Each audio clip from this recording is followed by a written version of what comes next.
We have gotten to the weekend of the first week of the season, of Season 3, and Blizzard has already hit us with a bunch of hot fixes to change the dungeons in Mythic class, and also the announcement of the balance tuning that will come with the weekly reset. So just to be clear, the dungeon changes in here are already live if you are in-game, whereas the changes to the specs will only go live next reset. Let's start with the joke of this balance tuning. It's truly hilarious that this meme continues to build upon itself, because it wasn't enough for Frost Mage to be the 5th highest simming DPS spec and Arcane Mage to be the 10th highest simming DPS spec, and not just enough that Arcane is also poised to be the meta spec in Mythic class. So what would Blizzard be thinking when they look at something like this? What should we do? Should we buff, I don't know, the rogue specs? Should we buff maybe the Sentinel hero talent for hunters? Why not? Maybe Devastation Evoker's Scale Commander, perhaps even the poor Beast Mastery who you nerfed 50 times in the PTR and now they are bottom of the pack in damage? No. What we are doing is buffing Fire Mage. Of course, what else could you do in a balance tuning patch at the release of a new season? So Fire Mage gets a 4% damage increase to all of their damage and an 8% damage increase extra to Flame Strike. So looking at these sims which are not updated yet, Fire Mage buffed by 4% should go past the 5.7 million mark, which should put them at least close enough to possibly be in contention with Arcane in terms of their damage profile being similar in bursts. Still below Arcane, but still possibly more playable than it is now. The question is of course less about the need of buffing Fire, because Fire wasn't doing too well. It was a possible candidate for being buffed. It's more about why is Mage being buffed again. Is it not enough to have 2 meta specs in the entire season? You need all 3 of them to be good. You didn't have time to focus on some of the other specs doing much worse. The next down the line talking about the specs doing much worse at the very least is Arms Warrior, which gets buffed by 8%, which is a much more significant buff this time around. Very confusing why Fury Warrior was buffed to this extent for a while, but not Arms at the same time, and it took Blizzard halfway through the first week of the season to buff them.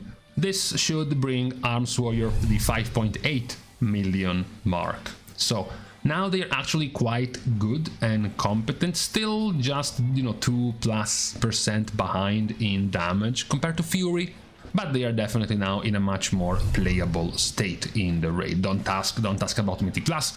Target capped specs do not have the right to talk about dungeons.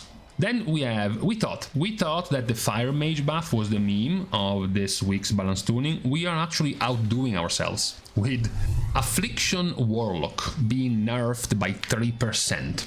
So we just had a video which at this point we should have suggested Blizzard to watch when we talked about how the early results in the raid were going to be, I guess you can say, misleading or not really that relevant, because much of this damage didn't matter too much, because most of these specs were doing this damage without tier pieces, without the damage increase of the new season with the Season 3 tier set. And we said that Affliction, being one of the specs that gains the least from the new tier set, was of course going to perform much better, because if in a few days, if in the next reset, Affliction gains 7% more damage from their tier, but half a dozen other specs gain 20+% more damage from their tier set, of course the value of Affliction will go down much more.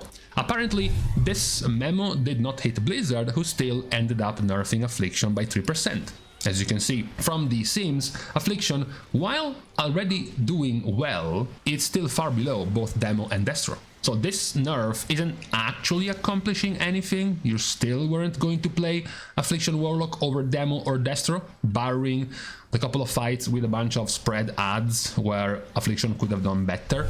It is a very confusing change. Talking about the spec to target nerf, Affliction didn't seem like the first one to come in mind. Now this wouldn't have been as much of a meme if it wasn't for what happened right before this, because buffing Red Paladin by 5%, again, look at the damage. you know, you buffed arms by 8%. Actually, now that we are thinking about it, if you buffed arms by 8%, you might as well have buffed ret by 8% as well. They are doing just about as badly as each other are, so...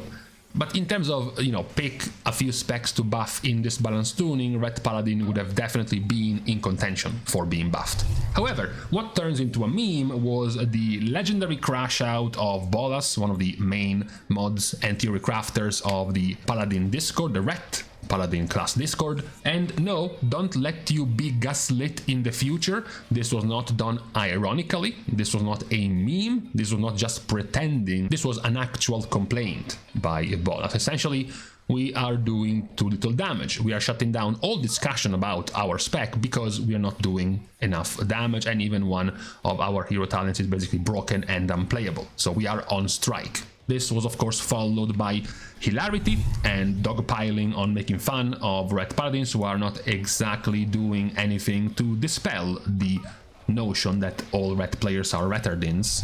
Although, sure, to be fair, Red was kind of in one of the worst positions compared to other specs, because yeah, you're looking at Red there and you're saying, well, but I also see arms, I also see Devastation, Skill Commander, I see Elemental, Stormbringer, I see Marksmanship, Sentinel. They are all doing much worse. You know, the Rogues are doing worse, Fire Mage, Frostfire is doing worse.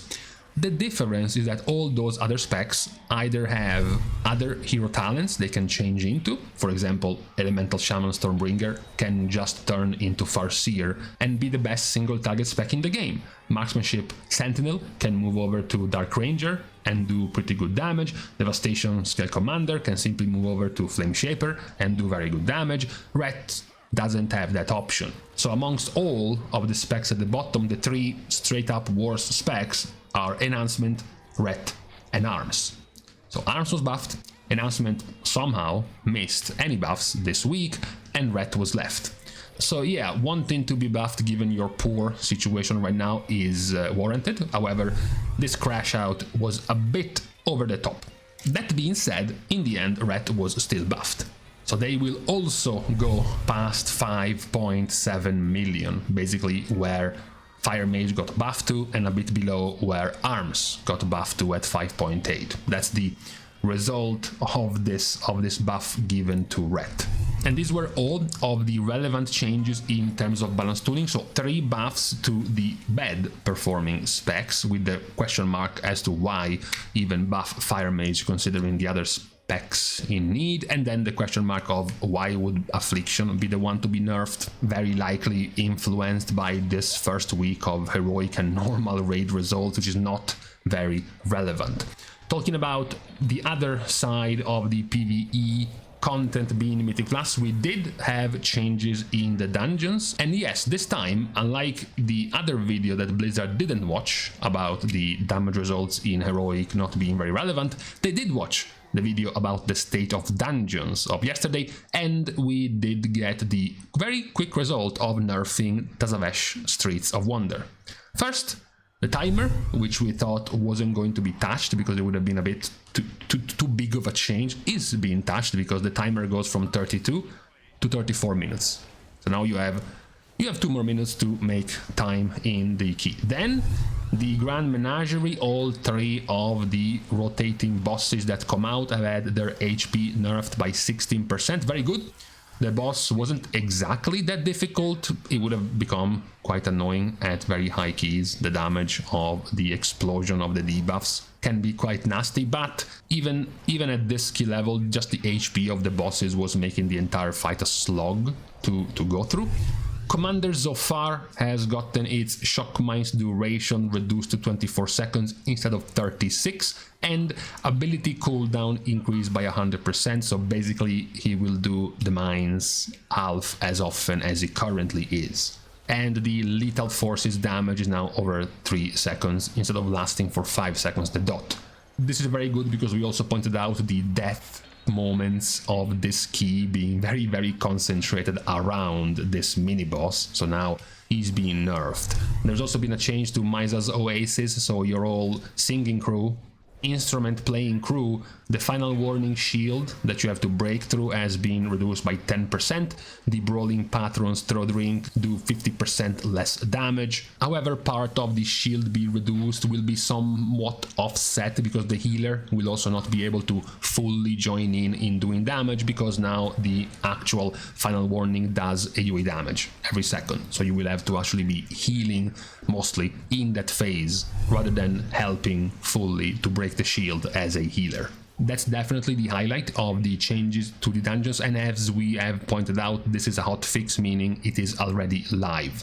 In terms of other changes, the only other one being hit was Halls of Atonement.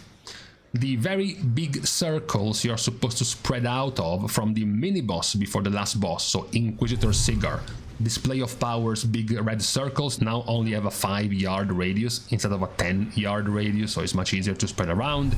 The movement speed of the demons of death that chased you around in the room has been reduced by 42%, and they can no longer crit players. That was pretty big in random deaths in that room, as well as the erupting torment of the last boss having its yard radius reduced and the damage reduced by 22%. This is the blowout of the statues once he grouped them back together and kicks them out and does damage. Halls of Atonement wasn't nearly as bad. These things are not nearly as bad, other than the count you have to deal with, that amount of trash you have to go for, as well as many annoying features in that trash, like multiple dispels being required, multiple casters that can't really move and or don't really want to move, very dangerously buffed gorgons which melt tanks. So most of these changes don't really do much to make this dungeon less annoying, and are definitely not nearly as big as the nerfs, I guess, the changes given to Streets of Wonder.